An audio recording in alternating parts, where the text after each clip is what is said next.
El doctor Luis Pastor Iturrizaga, quien está aquí con nosotros y nos da muchísimo gusto que esté aquí. Doctor, ¿cómo estás? ¿Qué tal?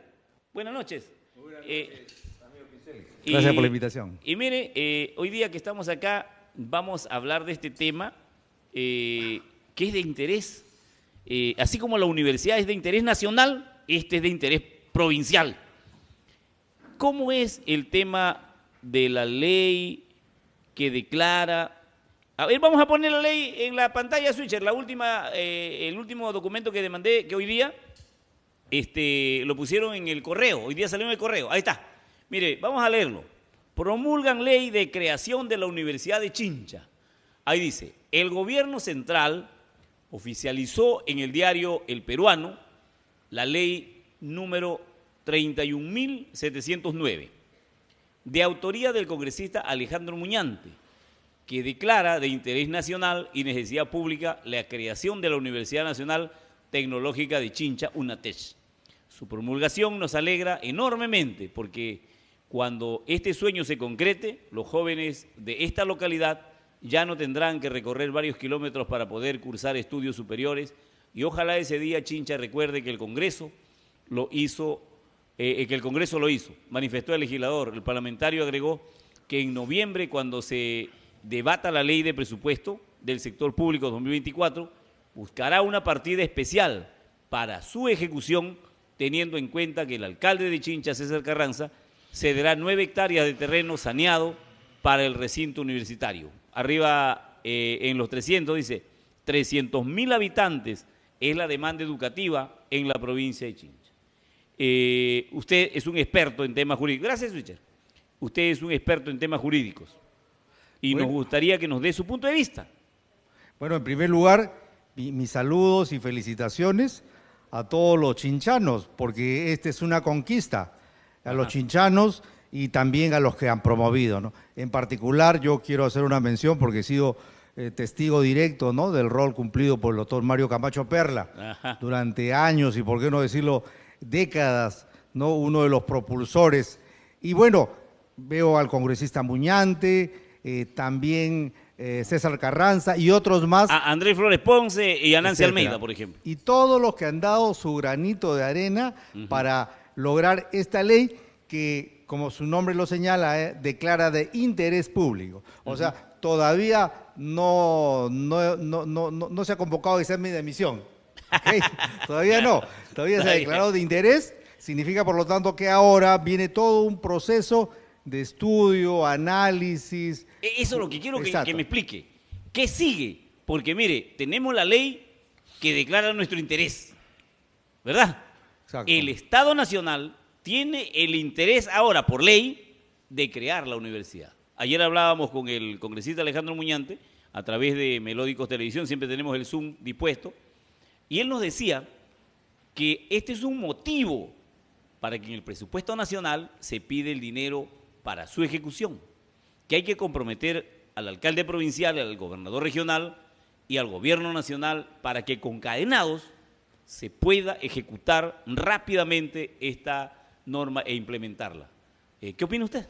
Es una universidad pública. Efectivamente. ¿Okay? No es una universidad privada, es una universidad pública que tiene que ser financiada y sustentada con el presupuesto de la nación, ¿cierto? Ajá. No obstante ello, puede ser una universidad pública, pero con una fuente autogestionaria, ¿no?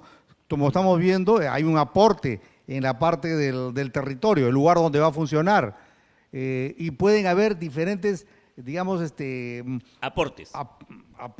aportaciones, Ajá. vale la redundancia. O sea, podría Sí. inclusive la Cámara de Comercio o los empresarios de Chincha también aportar. Claro, por supuesto, pueden aportar. No nos olvidemos que muchas universidades del Perú, muchas universidades públicas nacionales como San Marcos, la UNI, la Universidad Nacional de Piura, ¿no?, que destaca con perfil propio, también generan rentas.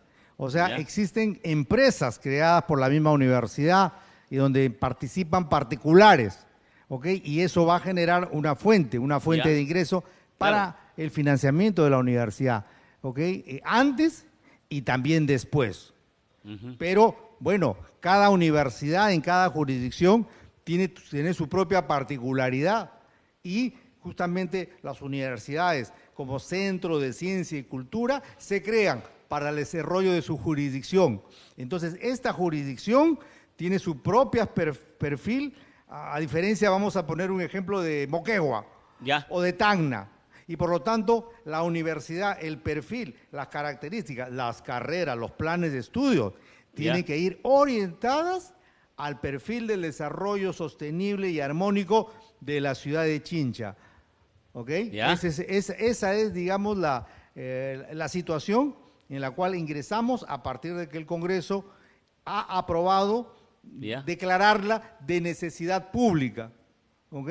O sea, es una intención, es una ley que declara la intención y entonces hay que cumplir una serie de procedimientos, porque obviamente no estamos creando un mercado, y con mi respeto a los mercados, claro está, estamos creando un centro de ciencia y cultura. Efectivamente. ¿Cierto? Que va a cambiarle la vida a muchos jóvenes porque allí serán profesionales. Que va a cambiar a los jóvenes, pero fundamentalmente va a cambiar a la ciudad. Ajá, claro. ¿Ok? Porque no queremos pues una universidad solamente con carreras liberales, ¿cierto? No solamente es una alternativa, más que una alternativa para la juventud peruana, chinchana, es una alternativa para el desarrollo de Chincha. Industrialización, ¿no?, de la actividad agropecuaria, la actividad ganadera. Minera que tiene Chincha. Minera, vitivinícola. Pesquera, vitivinícola, enóloga. Exacto, eso ya tú lo conoces muchísimo más. Entonces tiene que ser una universidad para fortalecer el aspecto productivo. Porque ahora hay que hacer universidades viendo el aspecto del territorio. Ojo, escúcheme, doctor. Sí. Quería interrumpirlo un ratito. El doctor Mario Camacho Perla, de repente por la premura del tiempo y por lo que él es vehemente, perspicaz, metido, dijo en antes de manera equívoca, técnica. La Universidad Nacional no es técnica, es Universidad Nacional Tecnológica. O sea, estamos hablando de adelantos tecnológicos. Yo supongo entonces que nuestra provincia, de aquí a unos años, va a tener la condición de tener profesionales médicos de muy alto nivel tecnológico. Y en las distintas carreras va a tener la tecnología como norte para formar nuevos profesionales. Estamos hablando de una universidad científica a la altura de la globalización en el mundo. Efectivamente, mira, hoy día estuve por el Carmen. Estuve por el Carmen y bueno, tuve la noticia de la universidad, ¿no?, de Chincha, ¿no? Y bueno, el Carmen, así como el Carmen, como Alto Larán, como los 3 distritos andinos de Chincha, justamente lo que necesitábamos era una universidad para que esta capacidad instalada, tú sabes que Chincha ha progresado, pero ha progresado tal vez de manera muy desordenada, ¿cierto? Entonces aquí en Chincha han venido sedes de diversas universidades, de diversas partes, tanto de Lima como de la capital de Ica, pero no es igual, porque las carreras fundamentalmente que han estado albergando son carreras, digamos, las llamadas carreras liberales, ¿no? Un poco creadas para dar una alternativa a la juventud, pero las universidades no se crean para dar alternativas a la juventud. Ese es un medio, no es el objetivo. El objetivo es, como lo mencionamos, como lo dice la misma ley, crear un centro de ciencia y cultura para el desarrollo de la ciudad. Para eso se crea. El medio, estudiantes, docentes, ¿y para qué? ¿Qué van a producir? Tecnología. De esa manera, valor agregado, y entonces ya no solamente vamos a hacer una ciudad de venta de materias primas, ¿no? Ya no vamos a tener una economía primaria, sino una economía con valor agregado, que es justamente lo que necesitamos no solo en Chincha, sino en casi todo el país, ¿no? Pero Chincha, cuna de campeones, va a dar, yo creo que va a dar el ejemplo, ¿no? Y tú sabes que acá tenemos destacados profesionales, ¿no? Uno de ellos es el doctor Mario Camacho Perla, que es el orgullo de esta ciudad. Bien, doctor, ¿y usted no cree, por ejemplo, ya dejando de lado la universidad, hablar, por ejemplo, de nuestro Estado Nacional? A mí me da mucha pena porque cuando uno estudia Derecho y Ciencias Políticas, se da cuenta perfectamente del funcionamiento estructural del Estado, de las potencialidades y de las falencias que existen en nuestra forma de actuar frente a los grandes problemas de nuestro país. La gente pide constitución política del Perú. Hay otros que dicen no, debería solamente hacerse algunas modificatorias para poder enrumbarnos al futuro. Pero si nosotros hablamos de temas constitucionales y hay gente que habla de que se haga o no se haga la Constitución, pero nunca la han leído. Sin embargo, nosotros que por fuerza hemos tenido que leerlo, por estudios, entonces nos damos cuenta perfectamente que la Constitución política permite que la gran mayoría de los recursos naturales estén en manos de extranjeros en el Perú. O sea, yo te doy mi mineral, te doy mi pesca, te doy mi economía de exportación de costuras, de litio, de gas, te doy todos los recursos del Perú. Y de paso también explotas mi recurso natural y explotas a los peruanos también.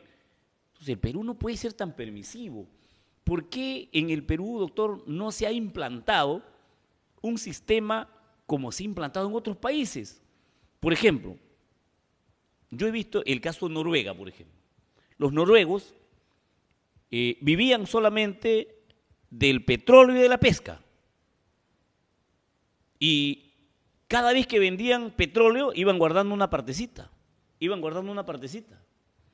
Y luego con ese dinero, que le llamaron el Fondo Noruego, que ningún presidente podía tocar, ellos tuvieron la osadía de comprar empresas. Hoy día tienen más de 9.158 empresas compradas, propiedad de los noruegos. Y los noruegos les falta gente para poder administrar sus empresas y para poder administrar sus recursos. Nosotros tenemos un montón de recursos y todos están en manos de los extranjeros. Y nosotros nos sobra gente en las calles que no tiene trabajo, pero también nos sobran ladrones que están en la administración pública y que no son formados de una manera estratégica por el Estado, y esa solución podría estar en la Constitución Política del Perú. ¿Qué le parece? Tal vez no lo he explicado como yo debiera, pero ¿me entendió? Es una muy buena reflexión, Pincel, es una excelente reflexión y con una, digamos, con un espíritu de darle el mejor uso de nuestra riqueza nacional, ¿no? Ajá. Pero ¿qué sucede? Que tú mencionas que, bueno, se lo llevan los extranjeros, ¿no? Mira, recordemos lo del guano, que fue hace solamente poco más de 100 años, ¿no? Claro. Lo tenían los consignatarios europeos, ingleses, ¿cierto? Sí. Y entonces, ¿qué hizo el Estado peruano? En esa época también dijeron, se lo llevan los europeos. Ya, listo. Entonces hay que darle a los consignatarios nacionales. Ajá. Quebró la riqueza del guano. Claro, pero doctor, mira, ese es con el guano. ¿Ya? Eso mismo ha pasado luego con la anchoveta. ¿Ya? Y tal vez, ¿por qué razón acá nomás en Chavín tenemos una mina, no? Claro, la mina Nexa, que antes fue Milpo. Exacto, esta mina, ¿no? Sí. Ellos, acuérdate que ellos querían coadyuvar con el desarrollo de Chavín y les pedían que ellos, el agua, ¿no? Claro, claro. Pero ellos le dijeron a los chavín, no, agua no. Entonces ellos ahora traen agua desde el mar. Y los chavineros siguen sin agua. Entonces ahí hay como el perro del hortelano. ¿Okay? Entonces yo creo que acá este es un tema de naturaleza, yo creo, cultural. Claro. Cultural. Deberíamos empezar tal vez asociándonos como Estado peruano con las empresas extranjeras. Porque ¿qué sucede? Es como que tú tienes un gran terreno, pero no lo puedes explotar. Entonces, ¿qué es lo que haces? ¿De qué me vale? ¿De qué te sirve? Entonces, si viene un colorado o un chino, se lo das, él lo va a explotar, va a ganar muchísimo, te va a pagar un determinado porcentaje. Ajá. Pero así es la vida. Para revertir eso, hay que empezar el proceso: trabajo, ahorro e inversión. Pero yo voy más allá. Y perdone que le insista, estamos en un tema jurídico y ustedes saben que jurídicamente hasta podemos pelearnos, pero solamente en la pantalla, ¿verdad? Por supuesto. En un proceso judicial, por ejemplo, pelearíamos arduamente usted por el suyo y yo por el mío, pero acá vamos a hablar de temas nacionales. ¿Por qué entonces no existe una política? Porque si usted me dice, si yo le voy a dar el recurso a los peruanos, va a quebrar, no saben manejarlo. Si le doy el recurso de litio, se lo tiran, se lo roban. Si le doy el recurso del gas, no saben cómo explotarlo. Pero entonces, ¿por qué con tanto dinero que tiene el erario nacional, por qué no preparamos las nuevas generaciones? Para eso deberíamos no solamente tener la Universidad de Chincha, sino poner a los profesionales de alto nivel para que ellos sean nuestras próximas generaciones las que manejen nuestros recursos. Y entonces ya no estaríamos esperando que venga el extranjero a explotar mi mineral, ni a esperar que venga a explotar mi gas, ni a explotar mi litio. Lo que yo necesito es tener que a mis hijos, a mis nietos, tenerlos bien preparados para que ellos sean los que manejen el Perú de mañana. ¿No le parece? Mira, claro, es una importante reflexión, ya que está en el proceso de creación de la Universidad de Chincha. Imagínate que alguien, una persona, diga, entonces mejor que sea una universidad cogestionaria, que no sea totalmente financiada por el Estado, o sea, por ti, por mi persona, por nosotros, y todo sea gratis, sino también haya inversión, ¿correcto? Haya inversión, y porque hay una inversión de la nación a las personas que van a pasar por esta universidad. Y tú sabes muy bien, los que provenimos de universidades nacionales, claro, simplemente no dan nuestro título, ya, gracias. No hay devolución, claro, ¿correcto? No hay devolución. Un poco hay esa cultura de la educación es un derecho y no un privilegio, ¿cierto? O sea, estaba en la huelga. Claro, ya es un derecho y no es un privilegio. Ya, pero también debería ser, también debe, ¿por qué es un derecho? ¿Por qué es un derecho? ¿Solo por el derecho de existir? Yo creo que ahí debe haber también una devolución. Efectivamente. Así es. Y debería sentirse el profesional comprometido a devolverle a la nación la inversión que hizo en mí. Como pasaba hace 40 años más o menos, que recuerdo que cuando los profesores salían, se iban 5 años al lugar más alejado, o los médicos. Ahora ya nadie quiere hacer eso, o sea, no hay un compromiso, y eso tiene que ver mucho justamente con el régimen estatal, con muchas reformas. Yo te diría, tal vez más que cambios constitucionales, porque los que hablan del cambio de la Constitución, tú les preguntas y no te dicen qué quieren cambiar. Ni saben lo que quieren cambiar. Y si le preguntas si ha leído, peor todavía, ¿no?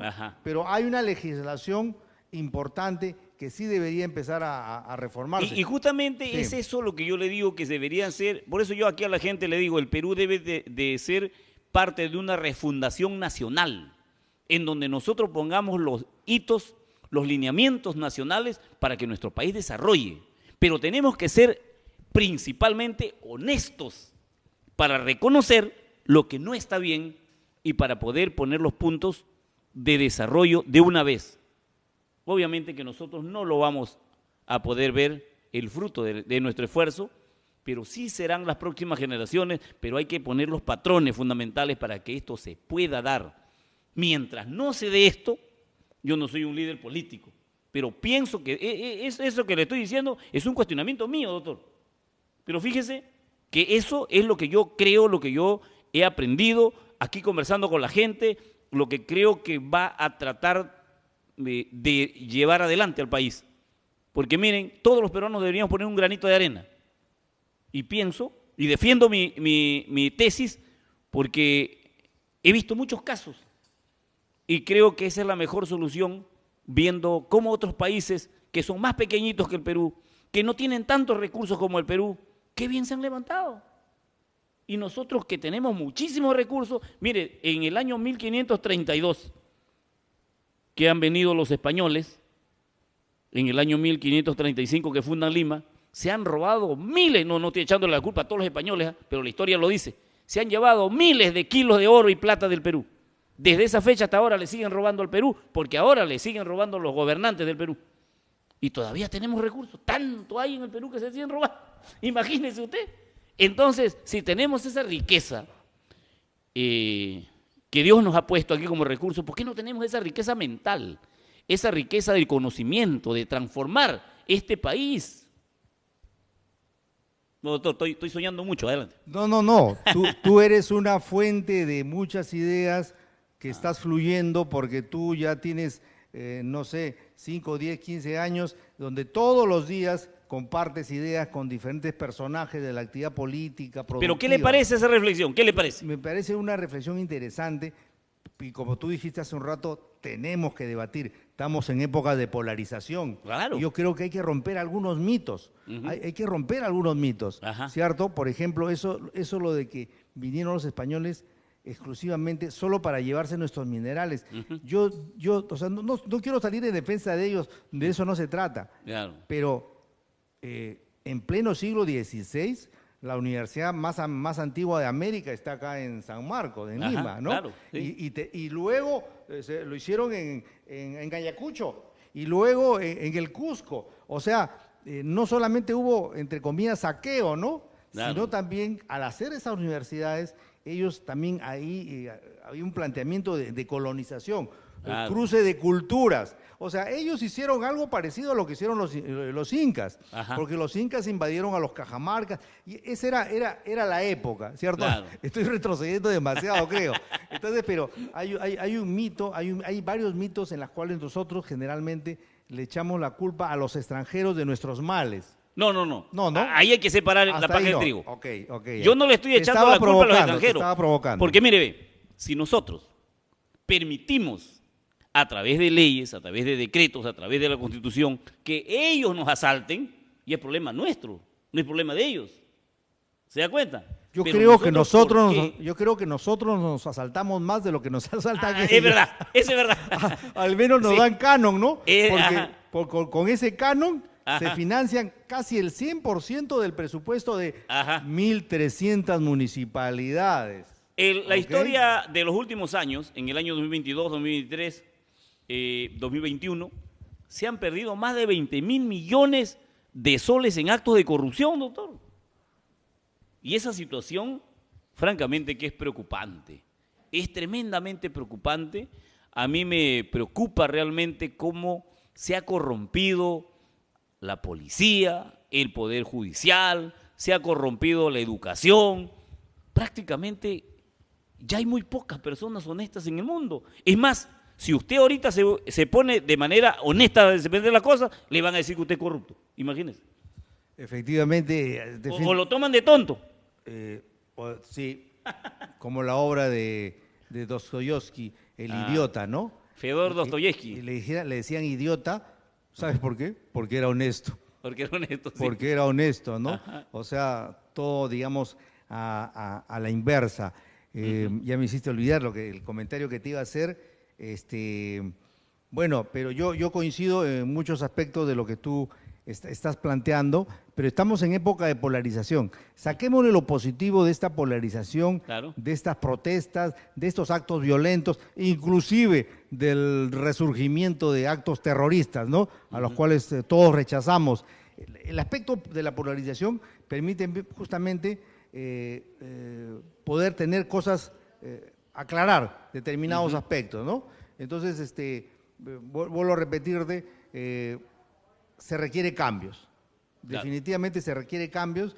Yo pienso que uno de los primeros cambios debe ser cambio al sistema de partidos políticos. Un militante, un voto, ya no haya elecciones a través de delegados, porque ¿qué resulta? Que donde nacen las organizaciones criminales no es cuando presentan sus candidatos, sino cuando se forman los partidos. Ajá. Organizaciones criminales, y aquí ya nadie se salva, derecha, izquierda, centro, etcétera. O sea, se forman los agrupamientos para capturar espacios de poder estatal y enriquecerse. Esa es la perspectiva. ¿Pero Ajá. por qué? Porque obviamente no hay democracia partidaria, porque la ley no obliga a que haya elecciones primarias, número 1, y 2, un militante, un voto. De esa manera ya no habría partidos que son vientres de alquiler. Claro. Correcto, ¿Se da ya cuenta? no. Y tú tendrías posibilidad hacer una carrera política, tener responsabilidades no en función a cuánto tú das en la bolsa o qué tan cerca estás con el uno, sino en base a tus capacidades. Claro. Y puedes organizarte políticamente,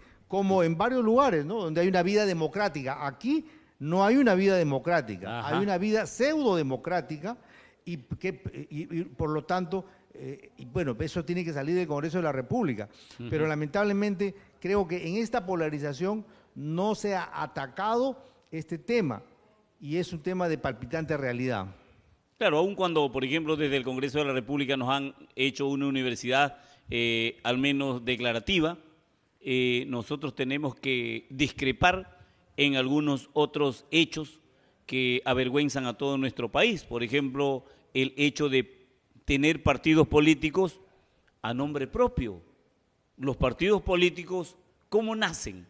Por ejemplo, aquí en el Perú, en los años 1919, cuando Augusto B. Leguía era presidente, esa corriente de siempre negociar con la gente del extranjero hizo de repente que en Lima haya palacios, que haya calles, que haya avenidas, pero también hizo nacer dos corrientes. La corriente de la izquierda, que la lideraba la figura de José Carlos Mariátegui, y que había albergado a la fuerza de los trabajadores, de los obreros y a los campesinos, que siempre habían sido los últimos en la lista de beneficios. Y del otro lado, los estudiantes de las grandes instituciones educativas y universidades, y la gente de mando medio más o menos preparada, que estaba liderado por Víctor Raúl Laya de la Torre en la Alianza Popular Revolucionaria Americana, que luego le llamaron APRA. O sea, esos dos partidos nacen allí como fuente de inspiración para prácticamente llevar a la democracia, pero esa democracia tenía, desde su concepción, tenía filosofía partidaria, tenía doctrina partidaria, tenía un idealismo partidario.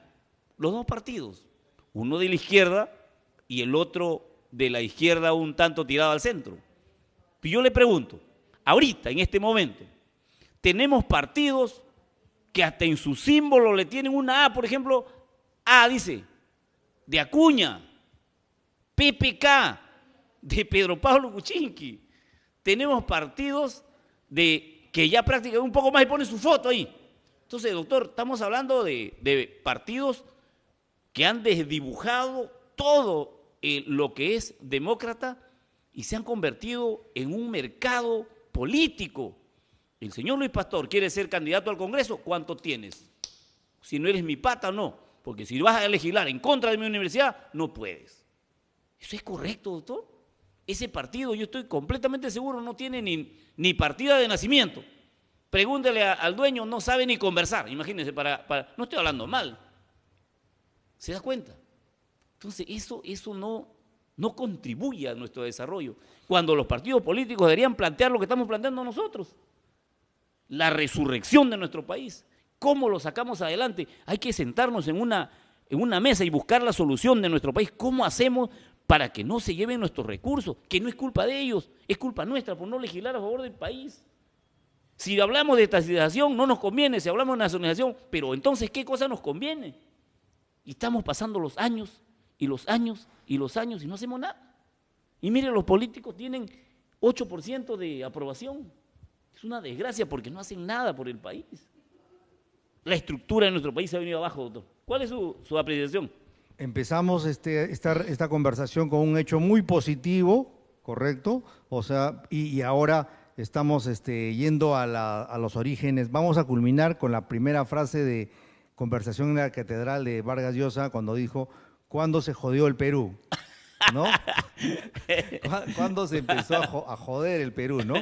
Entonces, y hay, bueno, hay diferentes apreciaciones, pero bueno, sin caer en el negativismo, ajá, ¿cierto? Ni tampoco en el triunfalismo, buscando, ajá, un punto medio, ¿cierto? Ajá. La historia del Perú es la historia de nuestras familias, ¿no? Claro. Con sus defectos y sus virtudes. Claro. Podemos partir diciendo que la independencia del Perú no la hicieron los peruanos. Ajá, cierto. ¿Cierto? Sí, ahí nomás, a pesar de que solo 300 años atrás, en toda América, solo habían 2 estados. Nada más. El estado peruano, tahuantinsuyo, y el estado mexicano azteca. El resto no llegó a constituirse en estados. Ajá. ¿Cierto? Mapuches, Sioux, patagonios, no dejaron de ser grupos. Entonces, nosotros no ni siquiera logramos nuestra independencia. Y tú has mencionado a Mariátegui y a Vargas, perdón, y a Ayala Torre,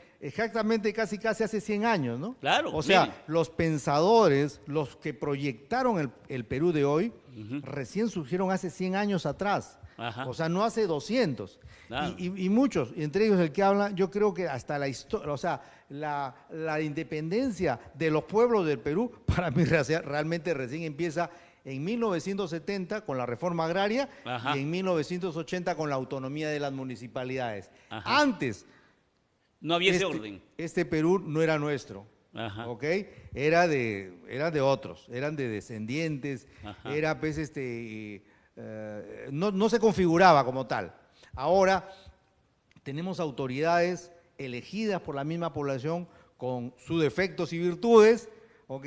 Tenemos determinados niveles de autonomía, ya el peruano puede autogobernarse, ¿cierto? Claro. Pero obviamente esta autonomía, o sea, el pasar de la adolescencia a la adultez, o sea, de ser hijos de papá y de mamá y pasar a autogobernarnos, eso también tiene su dolor, ¿no? Hay un dolor, hay una etapa, y yo creo que estamos en esa etapa de madurez, de ser ya un país con autonomías municipales y regionales, y ya no depender de un centro. Eso cuesta, obviamente, y nos está costando bastante, y creo que en medio de la tormenta saldrá el arco iris de la nueva democracia. Ajá.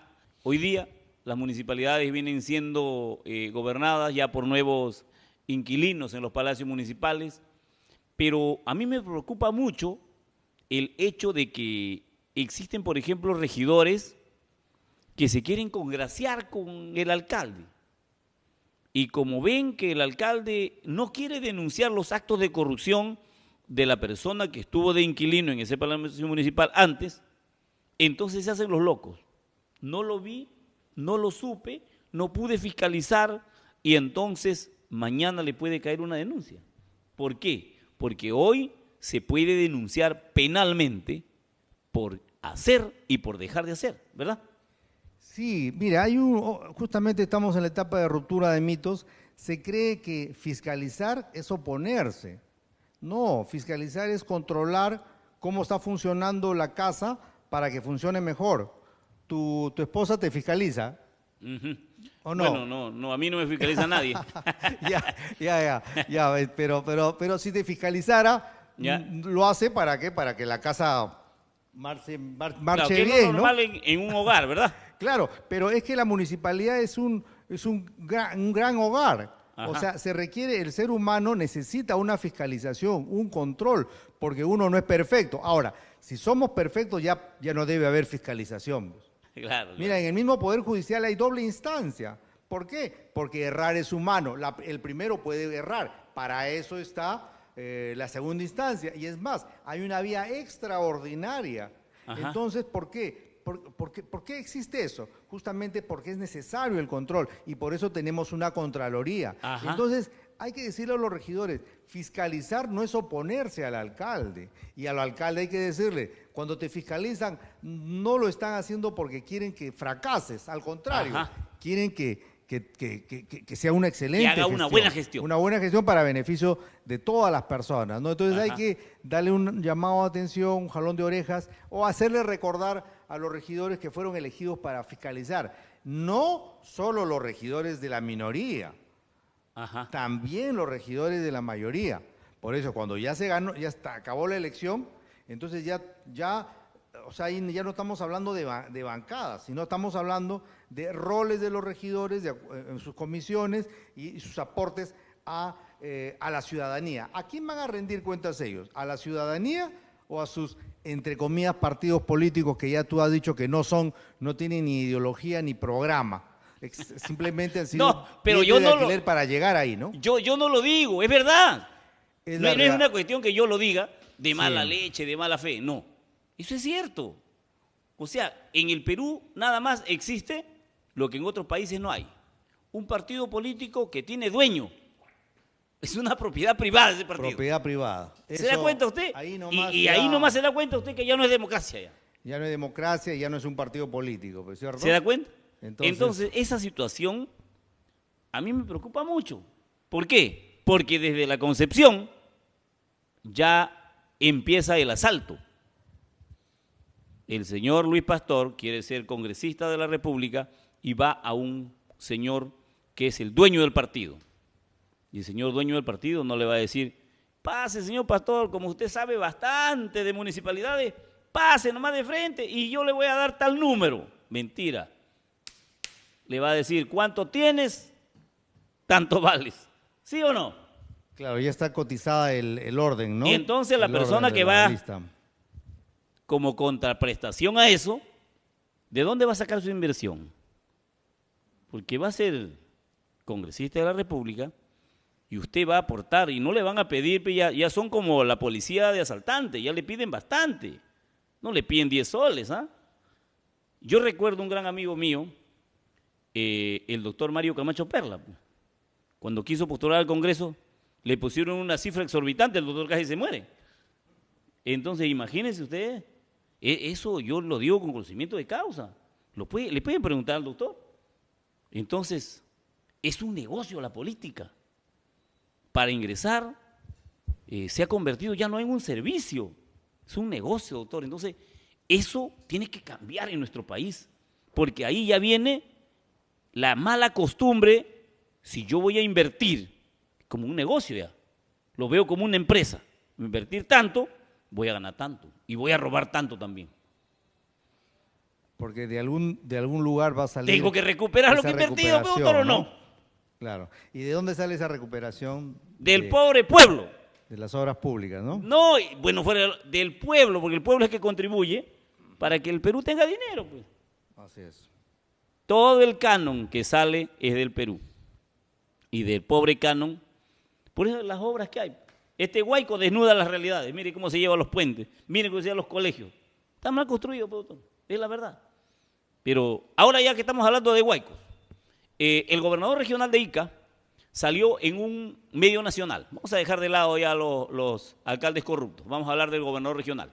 Hoy día salió el gobernador regional de Ica en un medio de comunicación a nivel nacional. A mí me gustaría que usted lo escuche, doctor, para que me dé su apreciación. ¿Qué le parece? Adelante, Switcher, con esa imagen, por favor. A ver. Nos recibe virtualmente a esta hora. ¿Cómo está, gobernador? Buenas tardes, bienvenido. Buenas tardes, señorita Pamela. Muchas gracias por la oportunidad. Gusto saludarla. Gracias por atendernos en medio de una situación de emergencia. Quisiéramos conocer un balance a esta hora de la tarde de la situación en la región que usted dirige. Bueno, estamos que ha caído huaicos en Palpa, ha caído huaico en Nazca, el día de la madrugada en Chincha, entre 4 o 5 de la madrugada en el sector del Carmen, ha afectado casas del sector Chamorro. Ahorita estamos limpiando acá en el 340 el kilómetro para la vía Ica-Palpa y estamos con varias afectaciones. Por eso yo quería hacer un pedido a través de usted, señorita Pamela, no sé si me lo permite. Sí, claro, por supuesto. Mire, nosotros ha salido un decreto supremo, el 035, que declara de emergencia solo Chincha y un distrito de Pisco, que es Huáncano, pero el resto de Ica, Palpa y Nazca no lo declara, no lo pone en ese decreto supremo. Yo le rogaría al gobierno central que incluya las otras 3 provincias, porque como usted ve, la emergencia es en toda mi región, es en toda la región. Entonces Correcto. queremos que incluya, por favor, eso. Y mire, ¿y por qué le decimos esto, señorita Pamela? Nosotros, previniendo muchas cosas, hemos declarado la región de Ica desde el 31 de enero en situación de emergencia. ¿Qué nos ha permitido eso? Trabajar en descolmataciones, en limpieza de cauce, con formación de diques, porque si no hubiera sido peor los desastres. Pero ahora, una cosa es situación de emergencia y otra cosa es el estado de emergencia. La situación de emergencia nos permite nosotros trabajar con nuestros gastos corrientes, con el dinero que tenemos, pero en el estado de emergencia podemos pasar partidas de una partida a otra. Por ejemplo, gastos del canon de inversión que nos permita usar para esta emergencia que estamos viviendo. Por eso, el único que puede declarar estado de emergencia es el gobierno central bajo un decreto supremo. Nosotros hasta donde llegamos es situación de emergencia, que ya lo declaramos el 31 de enero. Correcto. Sí entiendo que la declaratoria de estado de emergencia permite hacer un uso, digamos, con ese sentido de urgencia del presupuesto, claro, ¿no? Para agarrar presupuesto, por ejemplo, de una partida a otra nos permite usar dinero del canon. Ya. En cambio, con situación de emergencia, o sea, para que quede claro, digamos, porque a veces se confunden algunas regiones, igual el nivel central, dicen, por ejemplo, yo he escuchado que algunos ministros dicen, ellos pueden usar todos los argumentos legales, pero no es así. Las regiones solo podemos declarar situación de emergencia. En cambio, el gobierno central puede declarar estado de emergencia, que es más amplio y nos permite poder usar presupuestos para poder atender esta emergencia y futuramente la Contraloría o los órganos de control no nos estén fastidiando, ¿no? Ok, claro, lo que pasa es que los temas de corrupción estamos tan escaldados con los temas de corrupción, que es la cantidad de candados que se ponen. Pero la situación lo amerita. ¿Tienen un plan ya establecido de cómo hacer uso de este presupuesto? Así es, nosotros, como le digo, señorita Pamela, desde el 31 de enero ya estamos trabajando. Ahora, sino que ahora ya con esto que ha pasado tenemos que mandar más maquinaria. Como usted comprenderá, tenemos 2 meses y medio de gestión, entonces no tenemos las maquinarias, tenemos que alquilar maquinarias, tenemos que comprar todo lo que la gente necesita porque tenemos que atender a la población. Ahora, en lo que es corrupción, nosotros le hemos mandado una carta, por ejemplo, a la Contraloría, apenas declaramos situación de emergencia para que haga un control concurrente con nosotros, o sea, camine con nosotros y vea todo lo que se está haciendo. Eso lo hicimos apenas se declaró la situación de emergencia, cursamos una carta y la Contraloría nos está apoyando en eso, ¿no? Alquiler de maquinaria para, hablemos de prioridades. Descolmatación, por ejemplo, descolmatación, defensa ribereña. Ahorita hemos mandado maquinaria, por ejemplo, se han desbordado el día de ayer en Tulín, que es en Palpa, en incendio, ha afectado 350 hectáreas de cultivo, está afectando a la población en Tulín. Ayer vino el alcalde de Tulín, hoy día vino el alcalde de Changuillo, estamos atendiéndolos con ellos porque ya está afectando la población, o sea, y el agua se le mete a las casas, entonces hay que trabajar con la maquinaria e ir limpiando, ¿no? Ir limpiando y protegiendo, cargando roca, poniendo roca para que no pase, porque usted ha visto en este fenómeno inusual, pues el agua entra, no cree en nadie, digamos, ¿no? Ica es la región de los agroexportadores de frutas y verduras. Entonces, por encima del tema material y de proteger la actividad económica, la vida de las personas y el bienestar. ¿De cuántos damnificados estamos hablando en Ica? Que hay que atender, que hay que colocar temporalmente en albergues o carpas, o no están afrontando esta situación, y luego pasemos al tema de las agroexportadoras. Ahorita la gente está evaluando en el Carmen, han afectado como 52 casas, pero hemos mandado maquinaria y gente para que ayude a limpiar, o sea, están limpiando en ese sector. En el sector de Palpa, algunos por las viviendas precarias, plástico, cosas mandándole. Y estamos también conversando con la gente, tratando de concientizar, porque muchos, señorita Pamela, viven al costado pues de los ríos, que ya sabemos que los desastres pueden demorar, pero el río va a volver a tomar su cauce, ¿no? Correcto. Y en el tema de las áreas cultivables en Ica, ¿se han visto muy afectadas o todavía han logrado contenerlo? Todavía se ha logrado, como le digo, por los trabajos que hemos estado haciendo en los ríos de las alturas, pero ya afectó en lo que es Changuillo, afectado en lo que es Ingenio, en lo que es Tulín, y estamos en este momento con las maquinarias protegiendo para que no dejen a nuestros hermanos agricultores pues mal, ¿no?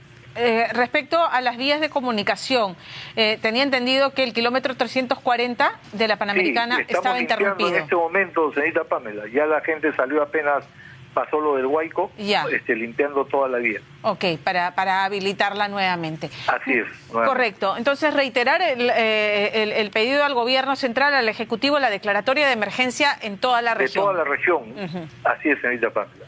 Muy bien. Hemos tomado nota, gobernador Hurtado. Bien, ahí nomás, Richard. Bien, doctor, usted lo ha escuchado. Declaratoria de emergencia y estado de emergencia no es lo mismo. Efectivamente, se requiere en estas situaciones pues de más flexibilidad para el uso del presupuesto. Esa es la característica de los momentos que estamos pasando, ¿cierto? ¿Qué pasa, por ejemplo, en Chincha? Está declarado en estado de emergencia una de las ciudades de Pisco, de un distrito de Pisco, y en Ica me parece una más. Si se da un evento climatológico con consecuencias lamentables en Ica, en donde no esté considerado, el dinero, si lo utilizan allí, podría ser, ahorita lo solucionan, pero después de unos meses, la Contraloría le va a decir, ¿y quién te autorizó a sacar plata para esto? Claro, la declaratoria de emergencia permite flexibilizar el uso de los recursos públicos. Eso no significa flexibilizar el uso, no flexibilizar el control. Ajá. El control no se flexibiliza, se mantiene tal cual, pero sí, como lo señaló el gobernador, utilizar una partida para otra partida. Actualmente, si tú haces eso, estás cometiendo el delito de malversación. Claro, claro. ¿Ok? Entonces, ¿cómo porque está utilizando un dinero que fue destinado para una cosa, lo está destinando a algo que no está autorizado. Efectivamente. ¿Por qué razón? Porque eso no es competencia del alcalde, ¿no? O sea, quien dispone el patrimonio es el Consejo Municipal, pero también el Consejo tiene sus limitaciones. Sí. O sea, no puede tener hay una rectoría. Ya prácticamente todos los ámbitos vinculados a la administración pública existe el ente rector nacional, que es el que señala, ¿no?, de determinados parámetros, controles para que no sea un derroche, y eso nos parece que es Eso conveniente. también habla del conocimiento que tiene el gobernador en la administración pública, porque un alcalde o gobernador que no domine la administración pública lo va a hacer y va a caer y después en vacío, y después va a tener las tremendas denuncias que dice el gobernador. Por eso él pide al gobierno nacional a que le den la autorización a través de un estado de emergencia que pueda atender a toda la región Ica. Sí, creo que es lo más correcto, ¿verdad? Lo más coherente que se tiene que hacer en esta situación. Hoy día estuve por el Carmen y vi que, porque estuve hace 2 meses y vi que ya ese gran puente gigantesco, parece que el Huayco ha obligado a que se entre en funcionamiento. ¿Sí? Porque estaba muchos años así que no entraba en funcionamiento. Ya entró en funcionamiento, es un señor puente. Sí. Pero el río ya está pues a 1 metro cerca. Entonces, caramba. O sea, gran cantidad de agua, ¿no? Caramba, ahí se tiene que hacer otras acciones, ¿no? Claro. A fin de tal vez ensanchar el río y de tal manera que baje el cauce, ¿no? Claro, claro. Y la maquinaria existe. Solamente que a veces la autoridad local debería comunicar a quienes tienen este tipo de maquinaria, el gobierno nacional, el gobierno provincial, el gobierno regional. Pero a veces la gestión no se hace y cuando ya tiene el problema encima, corren a llamar a la gente recién. Y eso es lo que está mal. Se debe planificar, se debe de curar en salud, ¿no le parece? Claro, otra salida es, como cada alcalde es elegido por 4 años igual que los gobernadores, entonces ellos hacen acciones de impacto. Y estos temas parece que no son de tanto impacto, porque estos son de largo alcance. Claro. Estaríamos caminando a tener una autoridad nacional de estas cuencas, de tal manera que ya no sea competencia de alcaldes. Porque si ellos trabajan para 4 años y no para 40, porque hay que hacer puentes no para 4 años, sino para 100 tal vez, ¿no? Claro, así como ese puente que tiene el Carmen. Por ejemplo. Claro, exactamente. Claro. Doctor, le agradezco muchísimo que haya estado con nosotros, en verdad. La hora se nos ha ido rápido. Hemos hablado de muchos temas y siempre es un placer conversar con alguien que conoce muchísimo de los temas legales, doctor. Muchas gracias por la invitación. Gracias a usted. Amigo Pincel, y saludos a todos los vecinos y amigos de la ciudad de Chincha. Buenas noches. Amigos, hoy día hemos hablado de temas interesantísimos con el doctor Luis Pastor, con quien es un placer siempre conversar y recibirlo aquí en Melódico Televisión. Nosotros nos vamos. Mañana venimos con más información para todo Chincha.